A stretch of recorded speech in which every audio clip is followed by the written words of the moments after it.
Hello and welcome to the West Country at Westminster. Now, by his own admission, it's been a tough month for the Prime Minister. What with the granny tax, mansions, charities, caravans, and of course pasties. Fallout from the budget continues. Labour leader Ed Miliband actually came up with a new word, calling it an omni-shambles. Well, two of my guests here tonight piled on the pressure at Prime Minister's questions. Stephen Gilbert, the Liberal Democrat, yes, I did say Liberal Democrat MP for St Austell and Newquay, forced David Cameron to defend the pasty tax. And just in case you've forgotten, that's the 20% VAT on baked takeaway foods. Now, in a backbench rebellion, he tried, albeit failed, to get it overturned.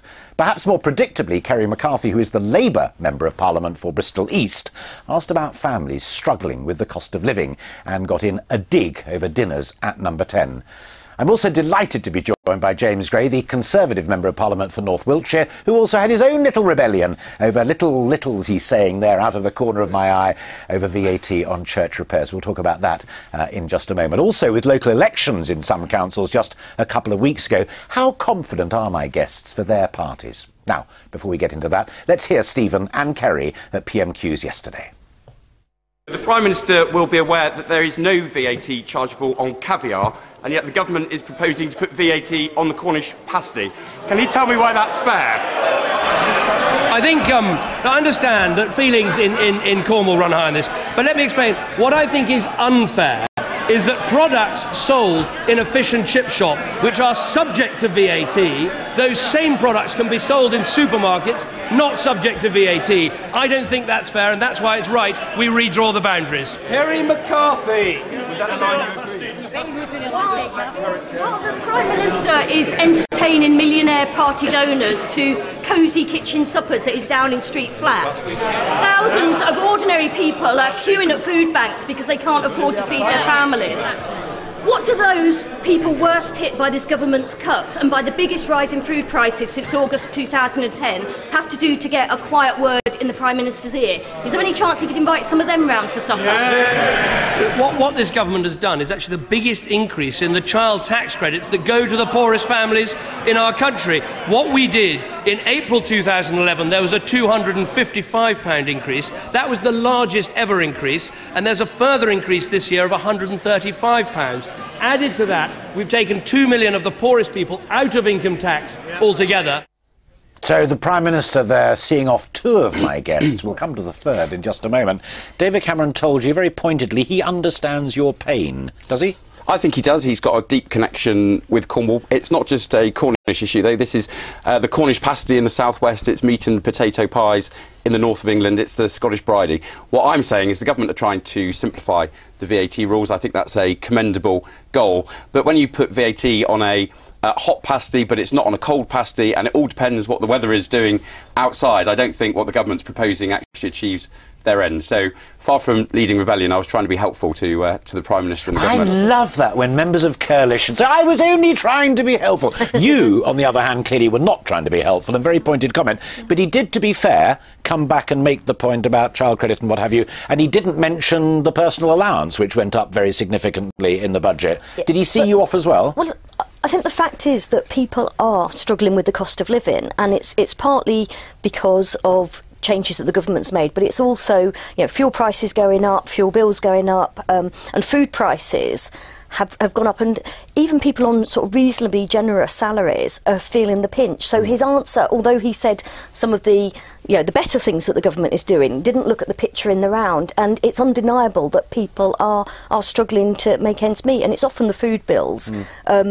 The one thing that suffer, because you have to pay the energy bills, you have to pay your mortgage, you have to pay your rent. So we've got a straightforward attack there. Kerry's clear upon it, and she very generously conceded that Mr Cameron did have one or two positive points to make, but the principal argument says he's trying to be helpful by having his rebellion. And there you are, an eminence grise of the Tory backbenches having a go on VAT on church repairs. Is it open season? I think eminence grey rather than eminence grise. Yes, no, mine was an outstandingly tough rebellion. I'm very worried about the subject of VAT on church. So my goodness me, I made my presence felt, and it was a very small matter. I think actually the government will listen carefully to what we've got to say about VAT on Grade 1 listed buildings, and I think probably we'll see some grants coming our way. So we'll sort it. Let me put it to you. But every now and again, a wee rebellion. You're an experienced MP. You've been there for a wee while.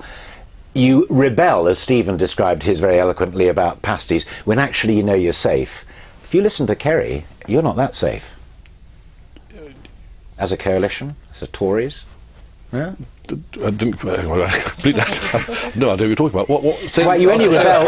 You rebel when you know you're safe as houses. It's a license to stamp your feet a bit. Yes, that's right. No, I think that's absolutely right. I mean, the point about rebellions, and I've said this to my own Conservative Association in North Wiltshire, is that I will never rebel to destabilise the coalition. So if it's some occasion when my vote will make an enormous amount of difference, I won't do it.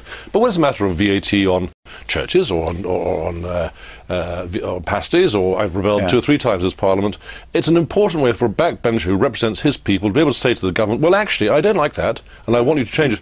And I succeeded on the sole issue of pensions for women born in 1954, March, April 1954, by rebelling. I succeeded in persuading the government to change what they're doing. What are we going to do about granny tax, then, when that rears its head? Are we going to just make a minor point, or do we realise that that's a more serious problem?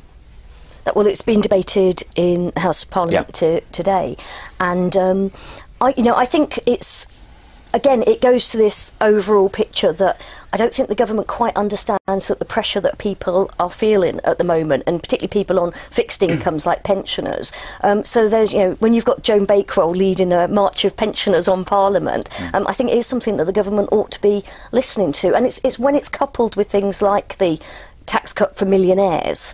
If the government was really saying we're all in it together and everyone has got to bear the burden, well, that would perhaps be something that the electorate could swallow. But when they're actually giving tax cuts of, say, £40,000 for the 14,000 millionaires in this country, and then taking money away from pensioners, then I think people are quite right to be unhappy about that. James? It's a good issue for Labour, and they would say that, wouldn't they? But the fact of the matter is that pensioners are actually going to be a great deal better off after this budget than before. £9,250 is going to be the allowance for everybody on tax, and we're going to take it to £10,000 as soon as we possibly can. Pensioners, not a single pensioner will pay 1 penny more in tax after this than before. But, of course, they like to talk about millionaires and about pensioners. It's a good bit of politics, but I think it's unfortunate to make use of pensioners' concerns in doing that. And the fact of the matter is that pensioners will be vastly better off after this budget than they were under Labour. But you know as well as James does, Stephen, that in the opinion polls, Joe and Joanna Public echo more at the moment with what Kerry is saying than what either of you is saying, particularly on pensions. Well, Kerry talks about the 50p rate, the so-called tax cut for millionaires. The reality is that the last Labour government only had that in place for 1 month. By the time the 50p rate goes down to 45p, the coalition will have had it in place 30 times longer than the last Labour government had it in place. If it was actually such a big driver for the public finances, you'd have thought Labour would have brought it in over the 13 years they were in power, rather than the 36 circumstances didn't require it then. Days. And I think, of course, there are difficult choices to be made. James and the Conservatives, myself and Liberal Democrat colleagues are having to take difficult choices to clean up the mess that the last Labour government left the public finances in. Let me put one general point to you as well, and we're going to talk after the break a little bit about mayors and local elections and what have you. But when I was putting the point to you, what do you mean, and I tried to explain it, it is this air that at the moment folk out there are concerned, they are troubled about the economic situation, and they're not terribly clear on who's going to lead them out of it.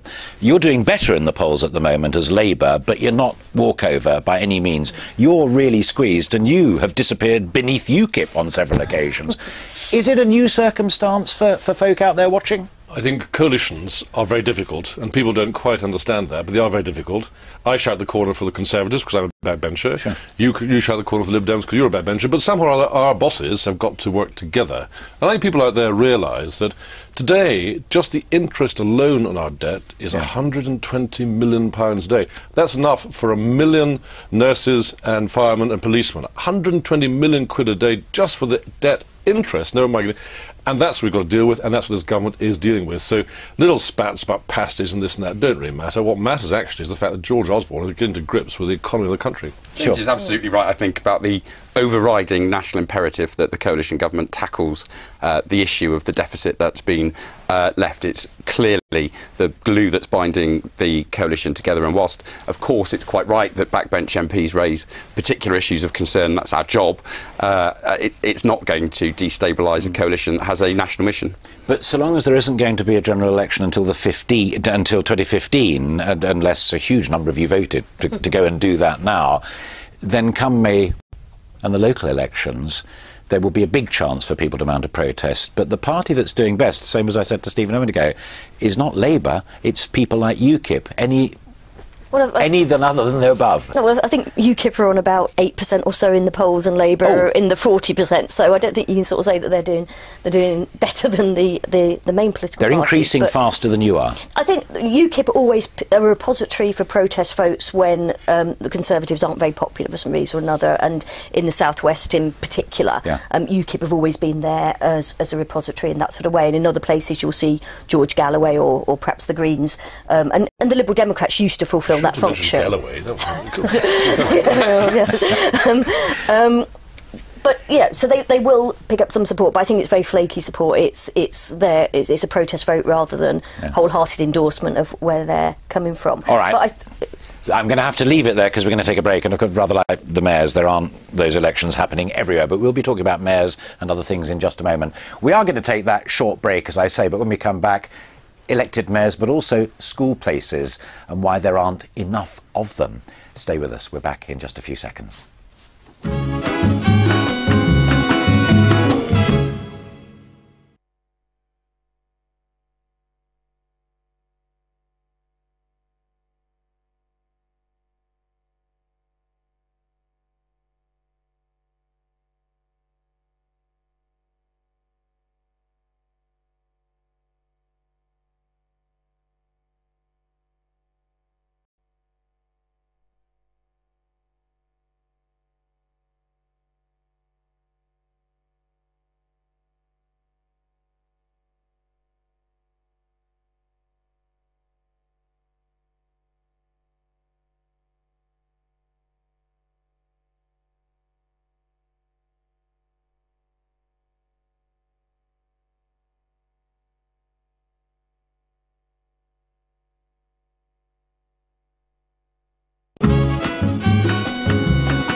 Welcome back. Many parents are finding out which primary school their children have got into for this September.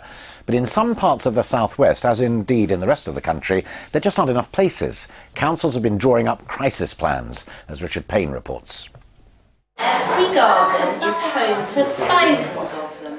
These children are the lucky ones. They're at a school many can only dream of getting into. Of the 45 pupils taken on at this Bristol primary school last September, more than half were siblings of current pupils. For the head teacher, oversubscription is an annual dilemma. It is really hard, and it's a very painful process for parents. If you talk to them about the trauma that they've been through and the stress that it puts on families, it's really tough. So this former police station nearby will be converted to allow the school to take another 225 pupils. For some, though, it's already too late. John Mowat was told he'd failed to secure a place for his daughter at his 3 closest schools. After a year of uncertainty and waiting, he gave up and moved to Wiltshire. Moving the family has been an expense. It's been an immense sort of emotional turmoil, but we decided that our daughter and our son's education was our primary concern, so we decided to move for that. But obviously it'd be better for the family if we hadn't had to move in the first place. This is one of the South West's biggest primaries, and it's about to get bigger. Currently it has just over 700 children. Over the next 7 years it'll have another 210. I don't think there's a big problem with a primary school expanding to 4th form, as long as every child is catered for. I don't think it should really get any bigger. I think it's big enough. I'm kind of pro-expansion. I think that, you know, they're desperately needed places.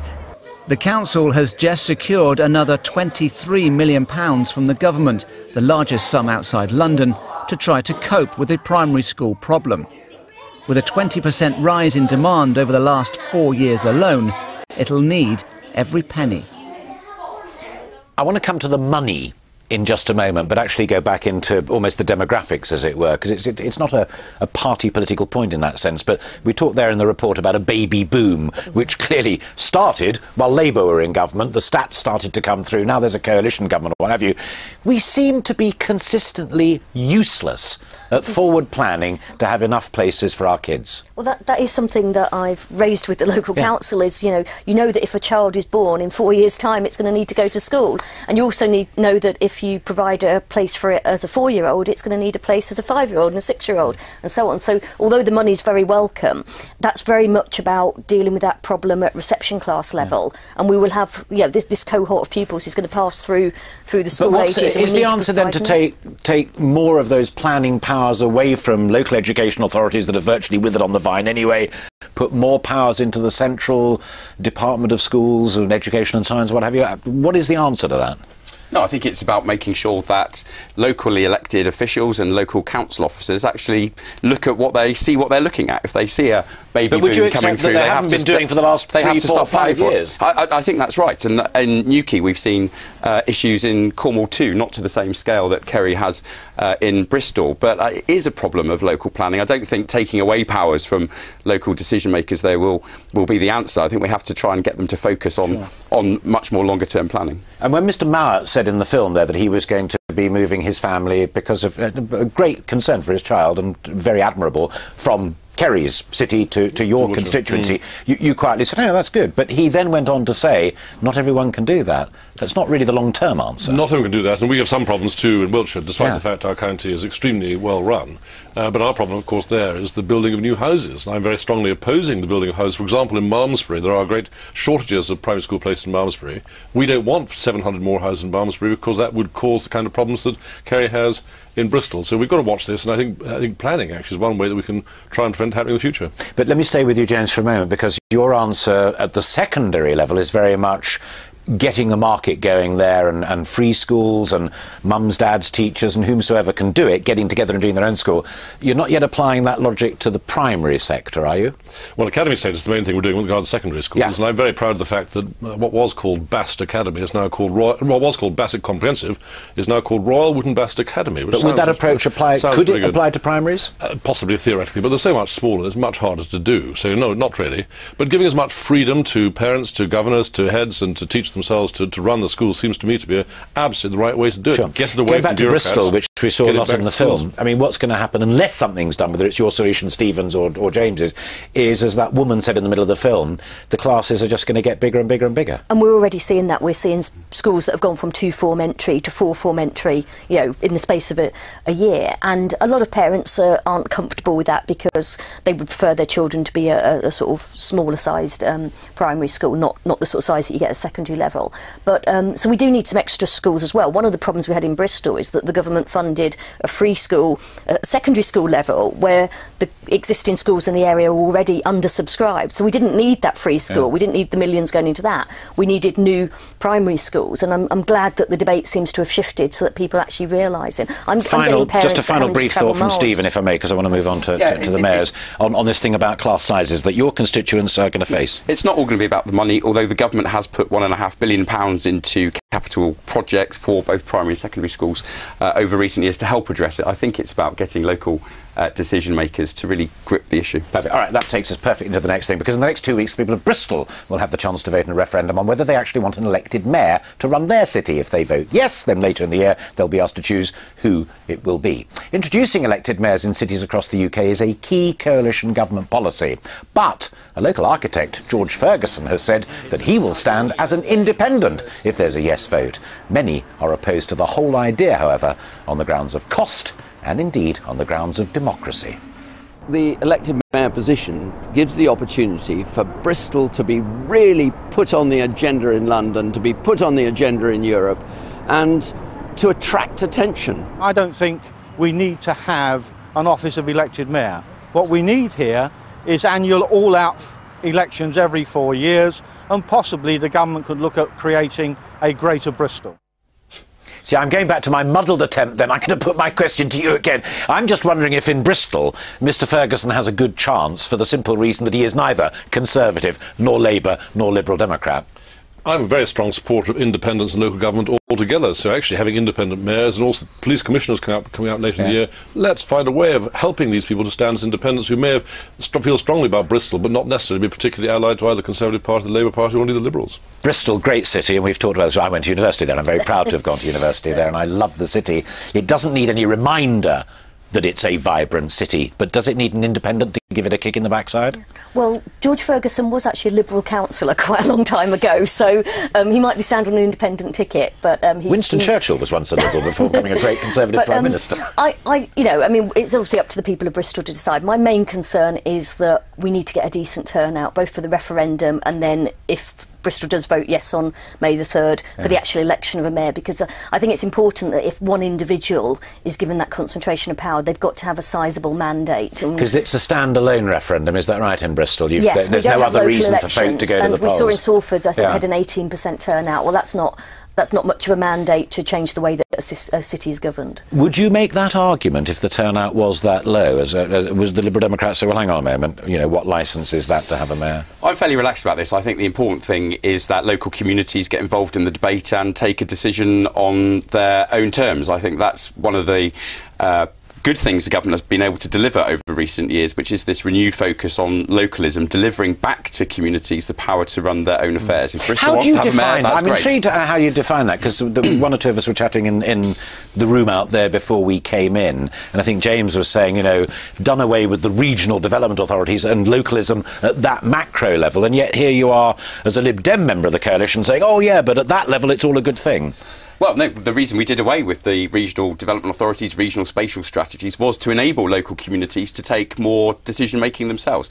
There's a real difference between St Austell, that I represent, and Swindon, between Bodmin in Cornwall and Bristol, and actually having decision-makers in localities able to take decisions on behalf of their communities, I think is the right thing. And you're all for down to the lowest possible organisation and it's the first time I've launched this campaign. I want to relaunch the independent Kingdom of Wessex. Ed Miliband has been playing down expectations in local government elections, which is what you always do when actually you think you're going to do quite well. But I'm told Plymouth is looking quite tasty, even Swindon, which the Tories did very well in the general election in, and Exeter with the great Ben Bradshaw. Between the four of us, how confident are you really in Labour?